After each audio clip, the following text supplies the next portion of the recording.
Okay, awesome. I think people are still rolling in, but we can get started.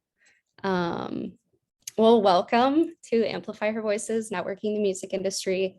We wanted to put this on just to sort of give our own advice and the tips and tricks we've heard from other professionals working in music, just to help you during your networking search and your job search, or if you're at a job, just how to connect better with your coworkers or anyone else you want to talk to. But to start, so I'm Christina London. I'm the founder of Amplify Her Voice, and I also work at Golden Voice. Golden Voice is a concerts and festival promotion company, most well known for putting on Coachella, but we do a lot more than that. We have 12 other festivals and work with a bunch of venues. And here I also have Martha, if you want to introduce yourself. Hello, I'm Martha Batubiza, and I am one of the editorial managers here at Amplify Her Voice. I also work at Spotify in fan monetization as a commercial solutions coordinator. And yeah, we're really excited to put this on for you guys today. Christina did say this right at the beginning, but for anybody else who might have trickled in right after, this meeting is recorded. So we just wanted to let you guys know. And yeah, we'll get started. Awesome. So this is kind of the outline of what we're going to cover. So first we'll go through research and kind of just like looking for the right people to reach out to, and then the actual outreach portion, and then maintenance of professional relationships. I know that's something I kind of used to struggle with.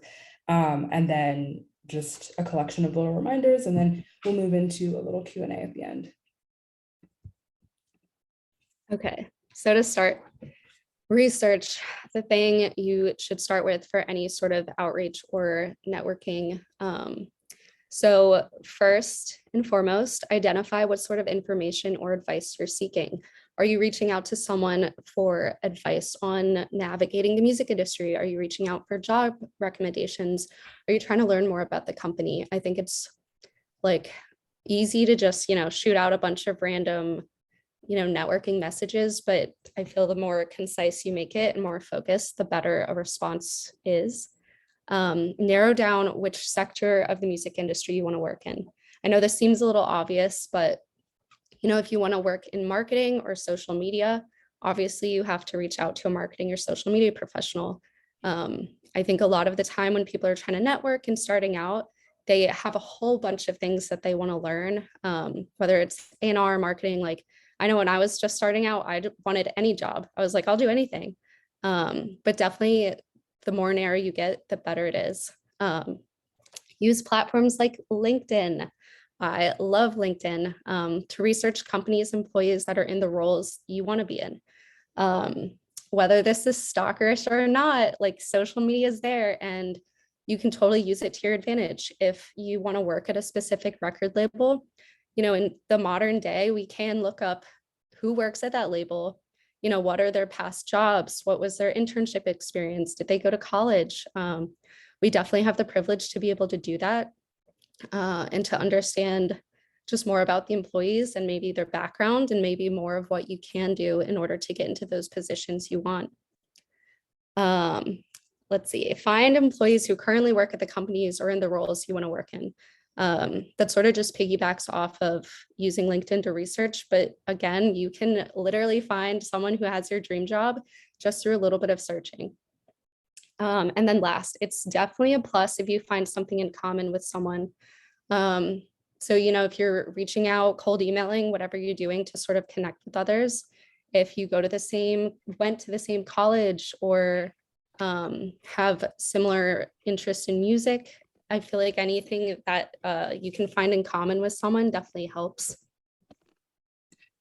Sorry, I had like one more Oh thing yeah, go for it. that slide in terms of like the bullet about narrowing down like what sector of the music industry you want to work in. Kind of like Christina said, like a lot of times there are a lot of us who just know like I want to be in music and we just don't really understand yet in what capacity. And so of course it's so fine to like reach out to anyone and everyone, but again, just with specificity. So if you want to learn about A&R and you want to learn about management and you want to learn about PR and all of these things, like, of course, feel empowered to reach out to professionals within those verticals, but also with something specific about what about that specific vertical is interesting to you. So going to the A&R person being like, hey, yeah, I might not have A&R experience or anything, but I'm interested in like A&R trends and I want to learn more about that. Or I'm interested in like XYZ developing artists and I think they're interesting for these reasons and I'd like to scout similar artists. Or like I'm into like creative ways to find press opportunities for artists or whatever. So I think just going to people with like very specific interests within those verticals, even if you don't yet know if that's something that you're interested in, is super helpful for them and will give them guidance as to how best to guide you. Awesome. Okay, outreach, my favorite thing ever. We divided it up by some do's and some don'ts. So for do's, totally shoot your shot, but definitely stay professional. As we mentioned in the last slide, you can provide how you found them, why you're reaching out, and just be really mindful of their time. Music is a pretty casual industry, but when you're reaching out to anyone, you definitely want to have your best foot forward and still stay a bit professional. Two, stay flexible and give them a wide window to find time in their schedule to meet with you, whether it's grabbing coffee or finding a time to do a phone call or a Zoom call. I think the wider window of opportunity you give them, the better chance you have to actually nail down a chance to talk with them. And then three, my favorite thing ever is follow up, follow up, follow up. Following up, I swear, has led me to so many opportunities just because, they were either too busy to notice the email or forgot to read the text or whatever it is. It might feel annoying, but at the end of the day, everyone you're probably going to reach out to or try to network with is pretty busy. So don't fear rejection, always follow up. So we did a little outreach example. I sort of based this on ways I reached out and got a really good response back, or people who reach out to me and what I really like to see. But so just as an example, for me who works at Golden Voice and I work in social media at Golden Voice, this is what I would like to see if someone reached out. Like, hi, Christina, my name is whatever your name is, and I'm reaching out because I am very interested in learning more about Golden Voice and their marketing department.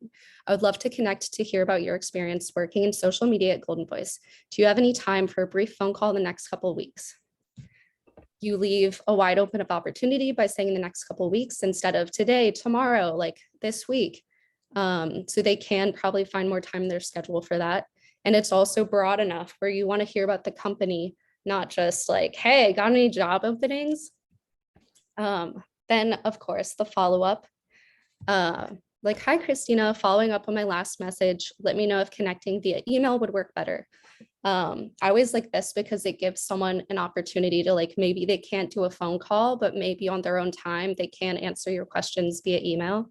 I know for me, that's what I prefer. Not everyone does, but just a couple examples. Then for the don'ts, this is a big one. Don't ask for personal recommendations or favors right off the bat, especially if you don't know them. It's hard to recommend someone you don't know, and they are putting their sort of professional, what's the word? Like they're putting themselves out there for you if they're giving a recommendation. Two, don't come to someone with half-baked ideas of what you want from them. If you want advice, if you want, job recs, if you want to just know more about what, let's say a social media manager does, I feel like the more specific, the better. It definitely helps them figure out exactly what they can say to you to help, and I think warrant a greater response. Then last, don't be unreliable. If you set a time, please stick to it. You're trying to get information and you're trying to make a relationship. You definitely don't want to come off as unreliable or late. Just treat people how you would want to be treated as well. So as for maintenance of professional relationships, I think um like I'm someone who used to just get very, very intimidated by the whole concept of networking, the concept of maintaining professional relationships. It all seemed very forced to me at the beginning. And I just like really had no understanding of how to do it. So hopefully this is helpful. I also think what's helpful about it is if you're networking within an industry that you enjoy, like hopefully the more you get past those like initial kind of awkward intro emails and things like that, the more it'll hopefully become an enjoyable experience. So the first thing that I have on here is to send thank you emails. Like people are very busy, and it's like a great gift to be able to have anybody's time. And so it's really important to send thank you emails after any conversations or informationals that you have with people. And then the next thing is like one of my favorite pieces of advice I got from my friend David. And he says to like ask for an action item or a specific piece of advice if you're having an informational with somebody, and then report back with the results from that action. And I think that gives you kind of like an easy way to figure out like how to maintain a relationship with somebody. So say that you have an informational with someone, and they say like, oh, you should like you're interested in A&R, like you should, try on your own to find some independent artists or something. And like, reach out to them or whatever their specific piece of advice is. You go act on that piece of advice and then report back and be like, hey, in our conversation, you told me to do X, Y, and Z. And like, I found this really cool artist. Potentially, depending on the person's bandwidth, potentially that could be an opportunity to prompt another conversation with them, ask for another action item. But again, a lot of people are very busy and might not have the capacity to like continue that cycle. But at the very least, it shows like, hey, I talked to this person, I gave them my time, I gave them some really valuable information, and they acted upon that. Like, I know that they're trustworthy, I know that they value what I have to say. So I think that's a really big one. And then also kind of back to what I was saying about like networking within an industry that you like. I think the nice thing about working within music is that it's something that like people talk about in their day-to-day lives. And like it's something that regardless of what your relationship is towards somebody, whether it's a friend, a coworker, like your doctor, like whatever, like a lot of people are always talking about the music that they like. And so I think that like is a positive part about our industry is that it's so easy to be able to connect with people on like different artists that they're working with, artists that you both like, things like that. So that kind of speaks towards this bullet about complementing their work and also connecting over shared interests. At the end of the day, like it's professional relationships are supposed to be genuine relationships as well. I think they're often seen as a very transactional, which they are meant to be in some scenarios. But if you have been connected with somebody whose work you admire, or if they're working with an artist that you like let them know. Like if somebody is working with, I don't know, Christina Perry, she's my favorite singer. Someone's working with Christina Perry and I see that she has like some new, like whatever, she has a new record coming out on Friday and I know somebody on her team, like I, could send them an email and be like, oh my gosh, congrats on your new release. I know you worked so hard on that. Or like, I'm loving track number 6, like, congratulations, this is great, whatever. I think that's a really, really great way. And like, people love for their egos to be boosted. So like do that where it makes sense. And then also update your professional contacts on any projects that you're working on. Again, anything that might be of interest to them.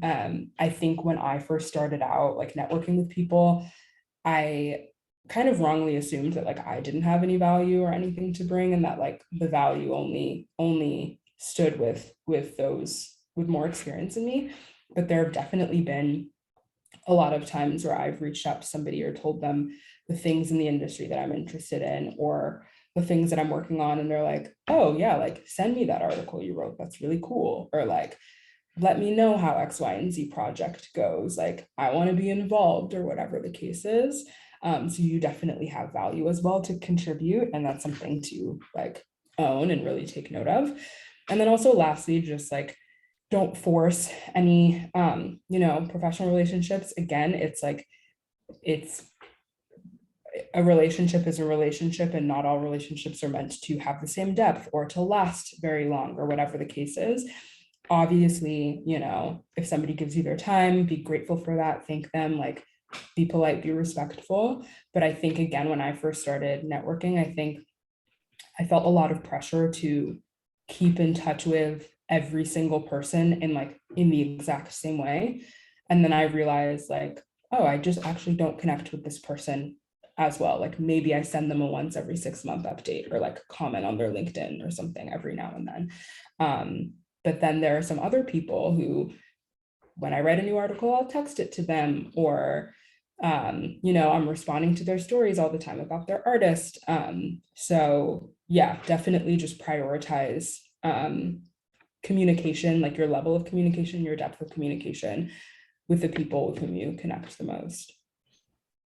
I think that's a really good point that you mentioned a little bit before on maybe you don't want to email them and like reach out so directly, but you can like comment on LinkedIn or like chat on Instagram. Like I feel like we're in such a cool time in life where we can constantly sort of keep updated with people in like small ways and not so directly.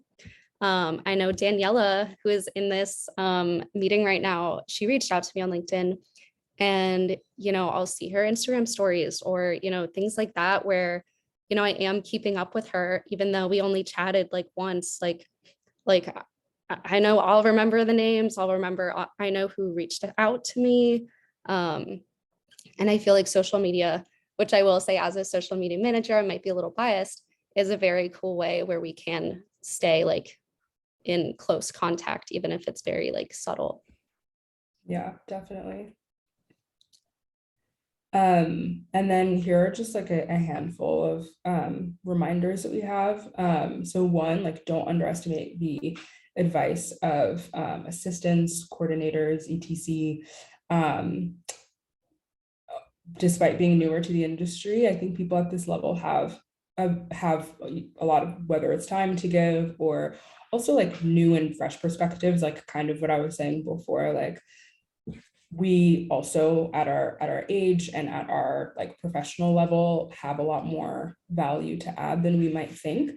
And like one of my mentors used to tell me all the time, like it's very important not only to network upward but also to network laterally. And that was probably hands down the best like networking advice I've ever gotten.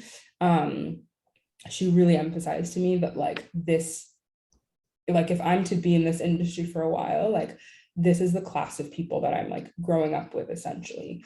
And like for example, like I don't know, networking can just really lead to so many like things that you might not foresee for yourself at the beginning. So like a friend of mine from college was like, oh, Martha, my cousin works in the music industry. I don't know what she does. Like, let me connect you.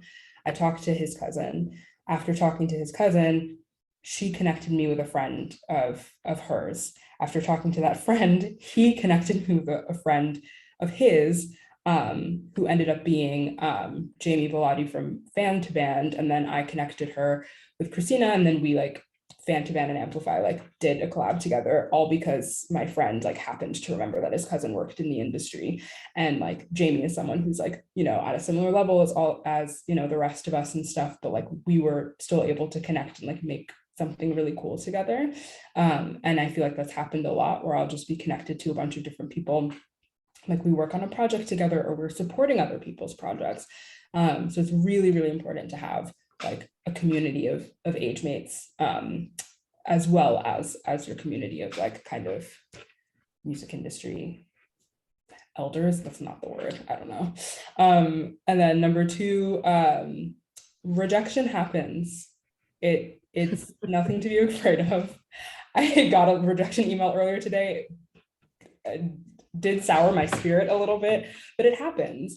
And like you reach out to people, sometimes they don't respond, sometimes they decline whatever offer or request that you have. And like that is okay. Like that is the name of the game.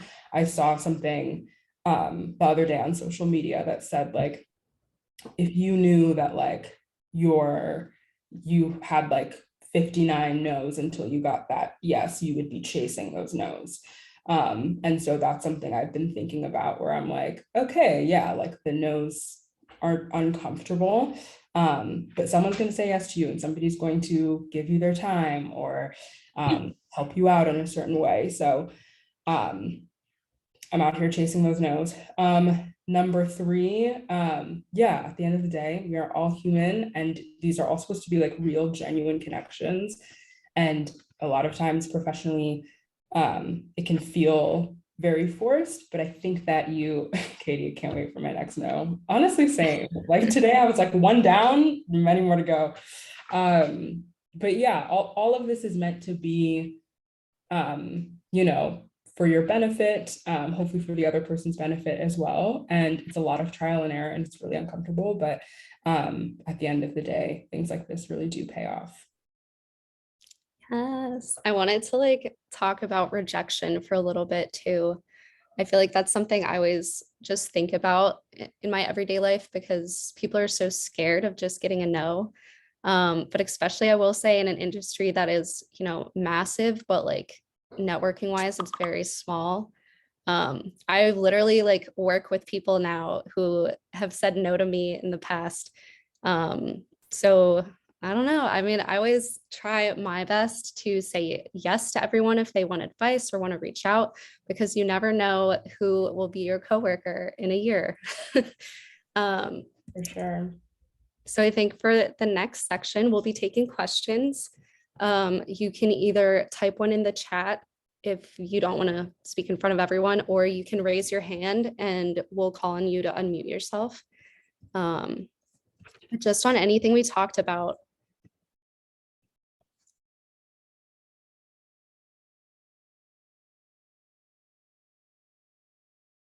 Oops, okay.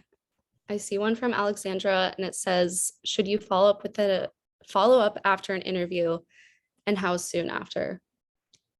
Personally, I mean, Martha's so good at this stuff, so she's probably has a better answer. I would say follow up the day of, or at least the next day. And I would say always do it. It definitely puts you at the like front of their mind again, and it's just a nice thing to do. What are Yeah, your thoughts? I definitely agree with that. I try when I was interviewing, I would definitely try my best to um follow up like within like 2 hours or so. If I had an interview at the end of the day, then typically I would do it the next morning, just so they're like seeing it when they're fresh. But yeah, definitely always say thank you and follow up.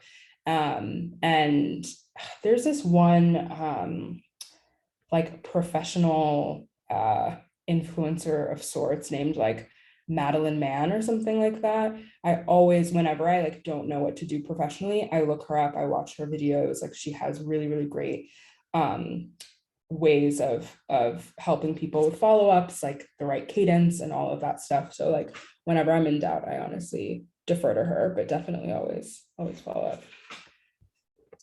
I also saw Tanisha's hand raised. If you want to unmute yourself. Hi, ladies. I'm actually surprised a lot of the tips that you guys have shared I've been doing, so I feel better about that because like you, not a fan of it. Really, it helped me get my role, but I'm still like, oh, I have to do what? But anyway, I connected with a young lady at a record label, and she was like, you're really cool when you get to LA, here's my phone number, hit me up, blah, blah, blah. Well, I did. And I never heard back from her. What is like your opinion on following up again? Like, I don't want to be someone who harasses someone, but I did, text her and say, hey, I'm in town, do you want to hang out, meet, chat, all those things. I would definitely follow up. And maybe at least sometimes with me, even socially, sometimes I feel like if somebody gives me something specific that I can maybe say yes or no to, that almost helps. So maybe in your follow-up, I would just say something a little bit more specific and be like, hey, just following up, like, let's, if you, I don't, if you know where her office is or something, like, oh, there's this coffee shop by your office, like, let's grab coffee, a midday coffee or something, and, discuss X, Y, and Z, or something like that. Yeah, I'd probably follow up like at least once more and then maybe let it rest for a little bit. But I don't know if you have any thoughts, Christina. Yeah, I mean, she gave you her number, so I think you're more than, in the right to just follow up again. Cause like, I mean, aside from on like a professional standpoint, like it sucks when people like say they want to like meet up or hang out and they just like don't answer. So I would definitely say at least like try one more time. Might as well. Okay, and what do you recommend is like the venue in which I do it? Should I follow up via text again, like, or should I email her or something? I would say if you've noticed that there's a mode of communication that she typically responds best to, or if there is a certain mode of communication that you typically use, like if she gave you your number, her number, but you've never actually like texted before and you've typically communicated via email, then maybe I would email her. Yeah. Okay, thank you, ladies. Of course. Okay, Keish, I saw your name or your hand raised as well. Sorry, I'm busy right now, so that's why my camera's off. Hi guys. Hi. Hi. So Christina, I believe I have you on LinkedIn. So hi. Hi. Martha, I just added you. This advice I always go to a lot of Zoom networking experience like this and panels, so I could get a lot of advice. So I have been using all these tips that you guys gave us. But my question is, I always reach out to Link and I'm like a networking queen. I reached out to, I would like to go for digital marketing and a record label, and I understand that sometimes we have to start off small, but I cold email as well. So I sat down with like the co-president of a record label about 3 months ago, and it was a great meeting. It was long overdue. He suggested that I meet with someone else for the digital marketing team. My issue is I have not had this meeting. This meeting has got canceled about 15 times within the last 3-4 months. I did about so many follow-ups. I followed up. I even sent him my little calendar. I was like, hey, okay, if this is not working out, I understand the industry gets busy and you had a head of marketing. Okay, so then you pick a day and a time that works for you. He ended up doing that, but then he turned around and canceled it again. So my thing is like, okay, now I know it's the summertime. What else do I do? I don't want to come off annoying, but I have to go for what I want to go for. And I got this far, but it's like, it's been canceled so many times. So I don't even know how else to go about this. I think, you've been respectful of their time, but they're not being respectful of your time at this point. Yeah. And honestly, it might even reflect like how they work or how they do business. Not to just assume, but I think sometimes you got to look out for yourself, even if this is a good, like the direction you want to go. And, there will be more record labels and more opportunities. It's definitely not the only opportunity, but I definitely think they're being disrespectful of your time. That's what I think. I don't know what you think, Martha. No, I completely agree with that. And I think every interaction that you have with anybody, you're getting information. And I think it's always very important to pay attention to that information, big or small. And like there have been times where I've been communicating with people and like even I know it can be difficult to read tone over email, but like even the way that they email me, I can tell that they're kind of being disrespectful towards me. And then I'll hear later down the line that they disrespect their employees or the things that they ask of me. And I'm just like, there have been times where I feel like I've been in a position where like I feel like I'm so desperate, or like I want to make it a fit so badly, but on the other end, I'm just kind of receiving disrespect. But yeah, I think like I don't know the position that you're in, and like if you know, and details about the relationship that you have with them, but you want to pursue relationships for sure with people, companies, etc, that are also going to benefit you. And I'm sure professionally, like I'm sure like in the work that they do, there are a lot of things about the work that might benefit you. But like as like a culture fit, and like as just like the way that they might treat their employees, like from the information that I'm hearing, it sounds like that part is kind of lacking. So I would just probably let it go. Let it go. Okay. Thank you so much. Thank you. Yeah, because it's been like 5, 6 months now. I'm like, yeah, it's just not working out. I followed the steps. So thank you so much. Yeah, of Of course. And it doesn't mean it doesn't mean you can't be upset about it too. Like that's really disappointing. Of course. Thank you guys. Of course. That's I think Marissa had her hand raised. I'm not sure who was first. Hi, my name is Marisa. I'm the office coordinator for Promo West North Shore, which is located in Pittsburgh. And I'm actually looking to relocate to New York City in the near future. I've been applying for positions, and I haven't been hearing anything back. So I just was wondering if you had any advice on how to make my resume stand out a little bit more while relocating to a new city. Oh man, do I know a lot about relocating to a new city. So I was applying for jobs in LA while I lived in DC. Very hard for a company to take a chance on someone and move them across the country and expect them to show up in 6 weeks and everything. I mean, there's the obvious things like, I don't know if I want to be giving this advice, but this is what people always told me. You could totally just put an address of a friend who lives in New York. I've had so many friends get jobs that way. I mean, you definitely obviously need a backup plan and a plan for what happens. But I think in mine, I had open to relocation in Los Angeles, California, like specifically only open there.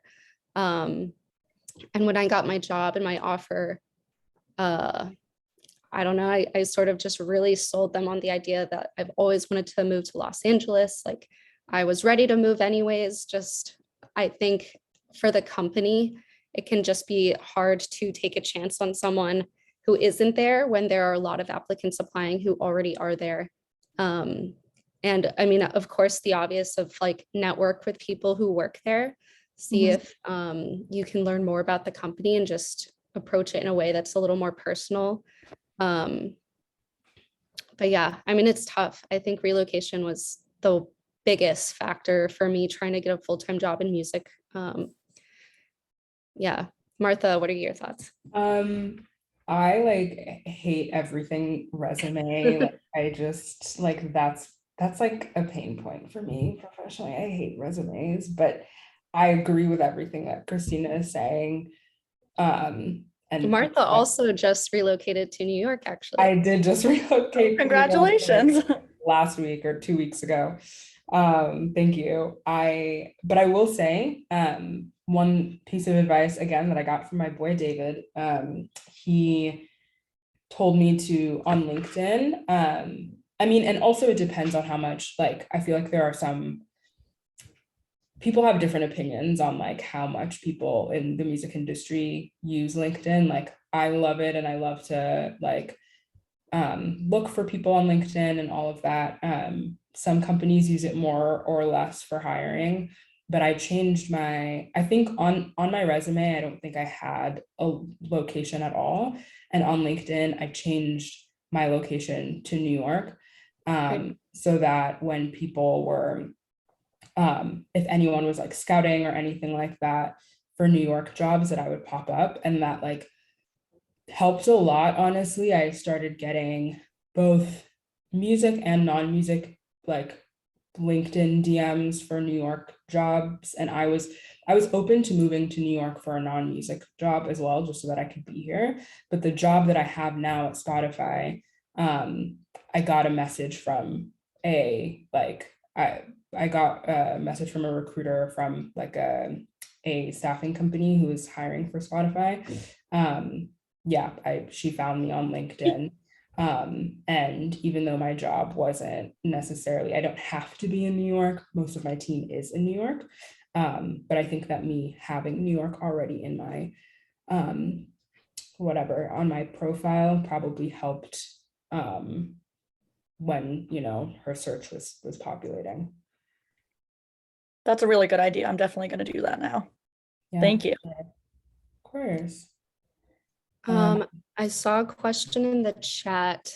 It was from Destiny, right? I don't know if this is the same question you wanted to ask verbally, but feel free to unmute yourself.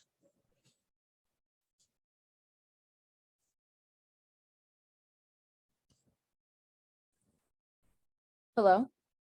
Hi. Hi. So yeah, it was the same question. I just I wanted to know, you know, after sending the thank you letter during an interview, how, you know, if they say, oh, you know, you'll probably hear back in like 1 to 2 weeks, how much reaching out, and you still haven't heard from them, do you reach out again, or is the thank you note enough? I would totally reach out again. Definitely. I think so too. Like whenever that window ends of like, they say we'll reach out to you in like 1 to 2 weeks, that is like a pretty wide window. I would probably, if I were you, reach out probably around like the 2.5 week mark or something like that. Like normally a couple days after they tell you. And like when you're in the interview process too, like make sure to ask about timelines too, because you're definitely like within your rights to know their timeline, and try as best you can to get a specific timeline from them, and then kind of adhere to that and keep them honest about that.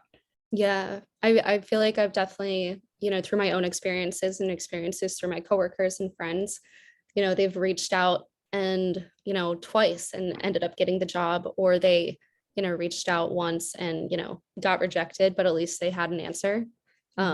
I don't know. I follow up with everything, maybe too many times sometimes, but I feel like it always just like works out. So I'm always pro follow up. Yeah, Tina's Say like twice. Yeah, I would say twice. Okay. I followed up 4 times once and we ended up getting a partnership out of it. So Wow. it was literally just because it was like around the holidays and they just like kept missing the email. But it's now someone we work very closely with for 2 years. So I'm always pro follow up. Thank you. Of course. Let's see. I know there was some other chat ones. There's one way up here. How can you start networking within your local music scene?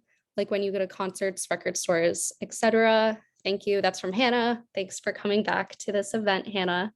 I know she was at our last one. Yeah, networking in your local music scene. I feel like for me, it was the DC music scene, not really the biggest music scene. And I don't know, I think I started reaching out to people on LinkedIn that, for context, were like, I was in college and there was a girl named Jess who had so much music opportunities and so much experience and internships. And I'm like, how are you in the DC area getting all this experience? Like I couldn't find anything. And I reached out to her. We went to the same college. So I was like, hey, Jess, like, I know you don't know me, but we both go to this university. I'd love to learn how you got your experiences here. And we're still really good friends today, and she's on our team.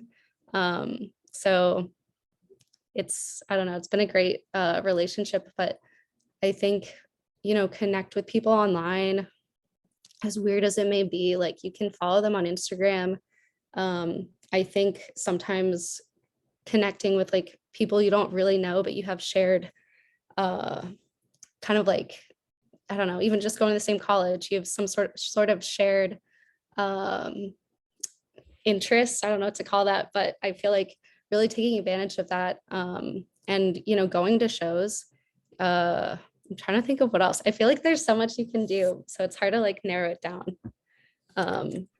Christina, I feel like you're particularly good at that, like local stuff.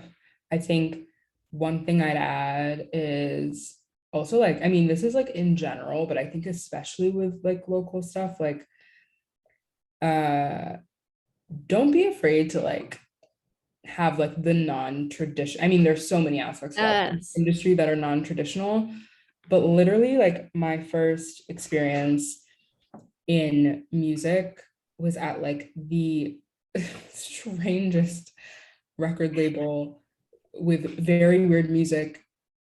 Like one of the artists that we would listen to all the time in the office was like a band that sang in a made up language, and they like made a concept album about humans being like kicked off of Earth and going to live on a made up planet where they spoke this made up language. Like that was like the weirdness that I was surrounded by. But it was my first internship in music, and I interned for them for 2 summers. I still keep in touch with them. It was a really small label. It was basically like a husband and wife, like a couple, like employees and like a handful of interns. But because it was so small too, I got to see so many aspects of the business. Like I was helping with press, I was helping with social media, I was helping with like submitting their artists for the Grammys, which they did not have a shot at. But it was like a really I had to be open-minded to have that experience. And it's like so fun. And it's the kind of stuff that like once you're like deep into your career, you're be like, remember when I interned at that avant-garde record label? Like it's the best time. So like be super open, like open-minded. Yeah. Let's see. Have some hand raised. I don't know who was first. I think I saw Cash first. Okay.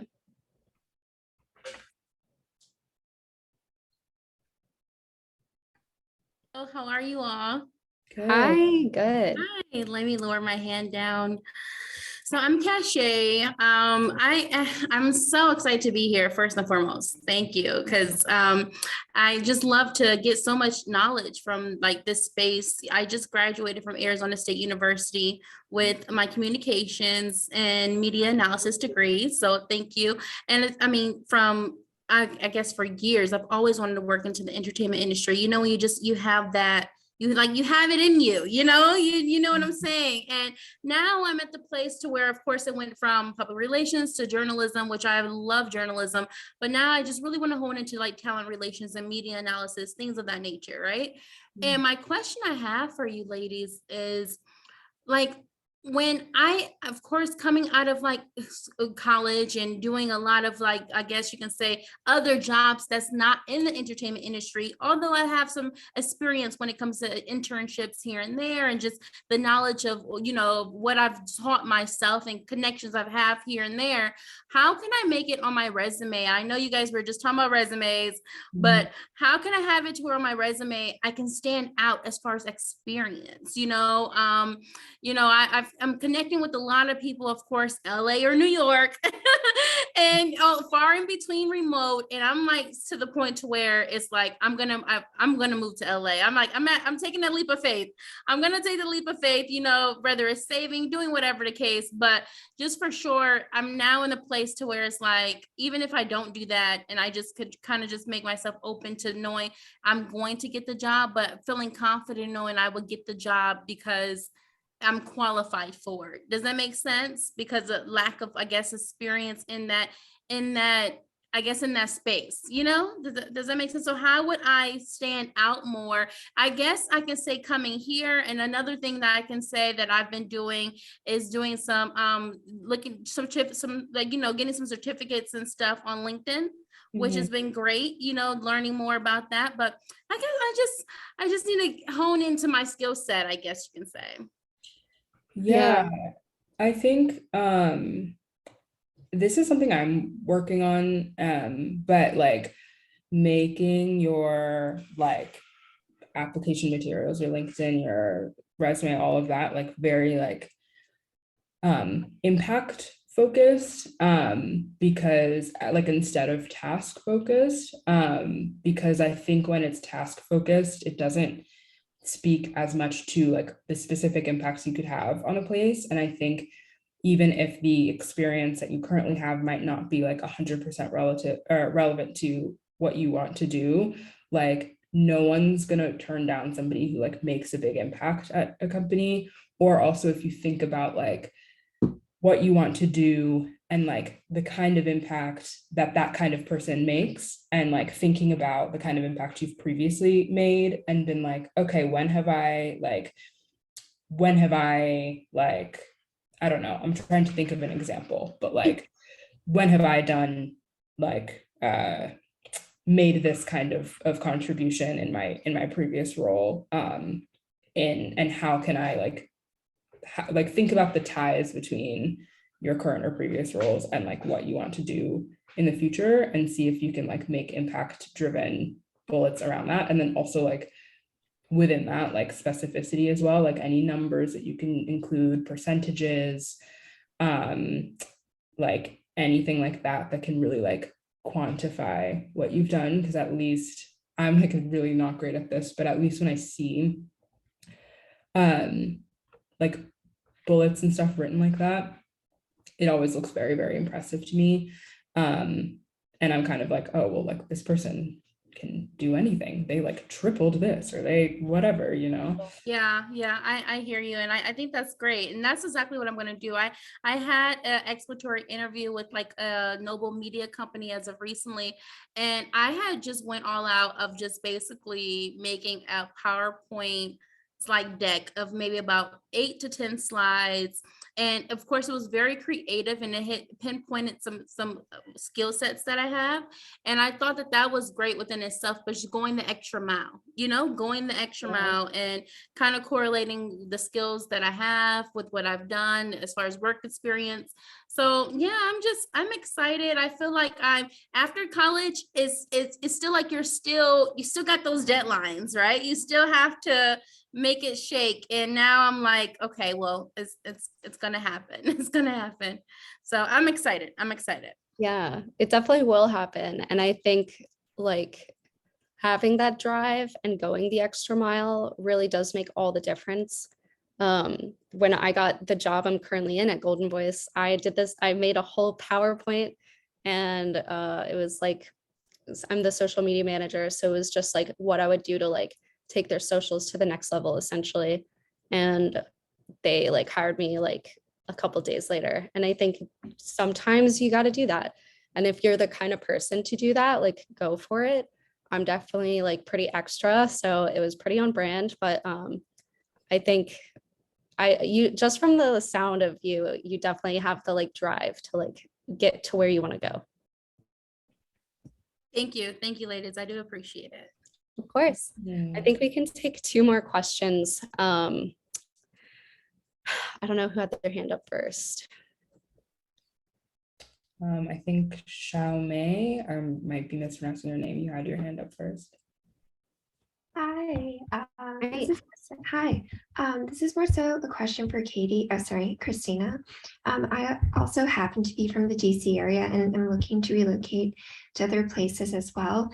In my case, I do have an internship right now in the industry. However, a lot of people have been encouraging me to move out to LA, where a lot of my contacts are based, but not having something in line does seem a little bit risky for me for the sake of networking, which is what they were bringing up to me. So I just wanted to get your thoughts on that idea.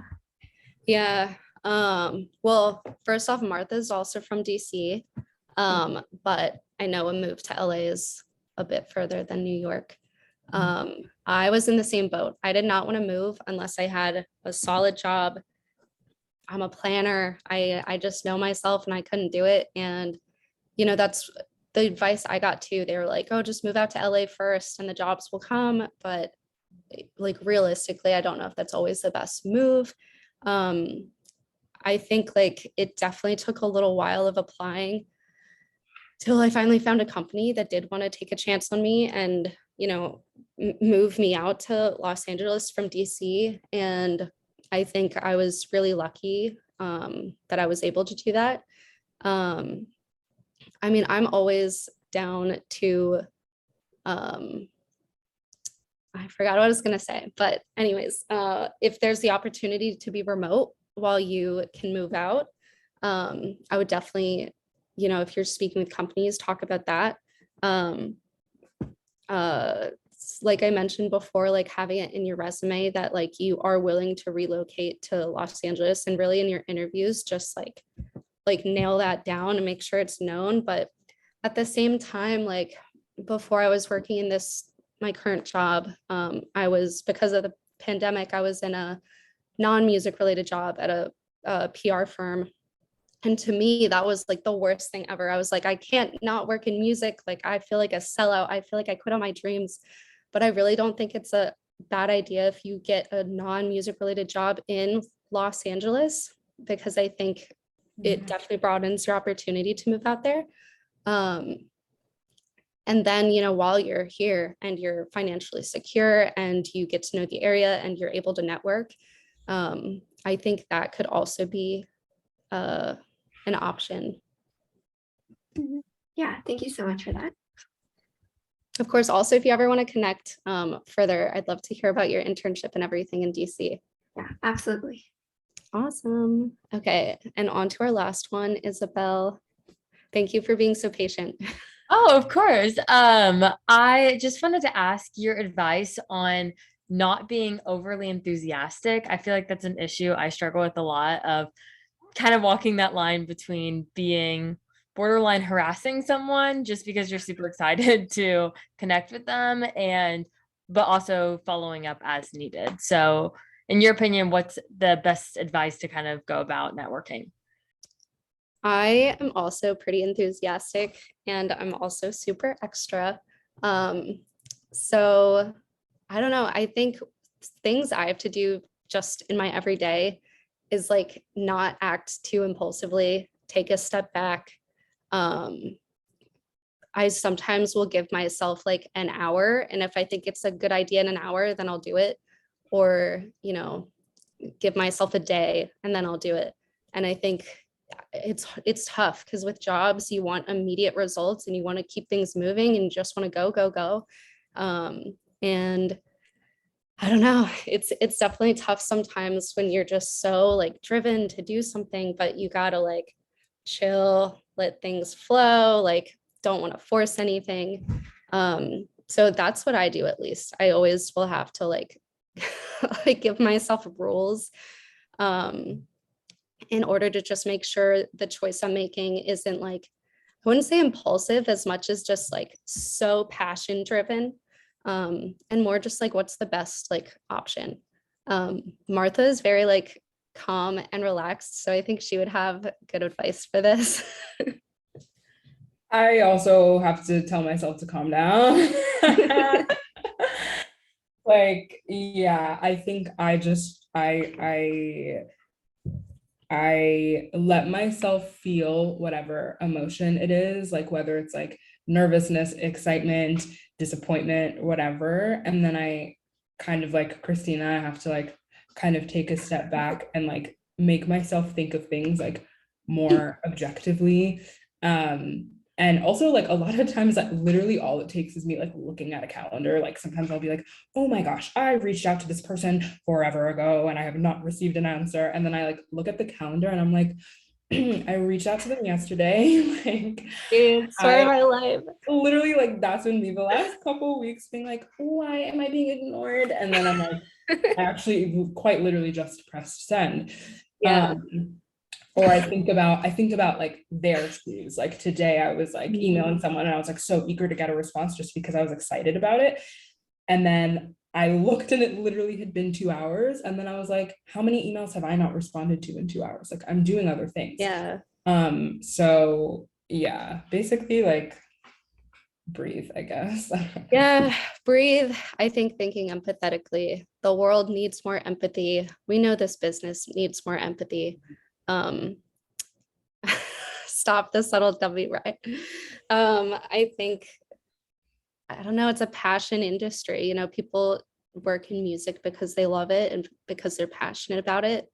And it's so easy to get excited over things. But yeah, I think exactly what Martha was saying, like, give yourself like rules, like if you're like me and you like need them to live, and say like, I'll wait one more day, see how I feel, you know, like breathe. And also just think in someone else's perspective, like, will I be more willing to respond to this if they're like hounding me, even if it's probably not hounding, or, you know, if I'm taking my time following up in 1 week, 2 weeks. Yeah, I hope that's helpful. It is. Thank you guys so much. Of course. course. Okay, well, I think we're at the end. Thank you so much for coming, everyone. Please feel free to, yes, follow us on TikTok. We're trying our best out there.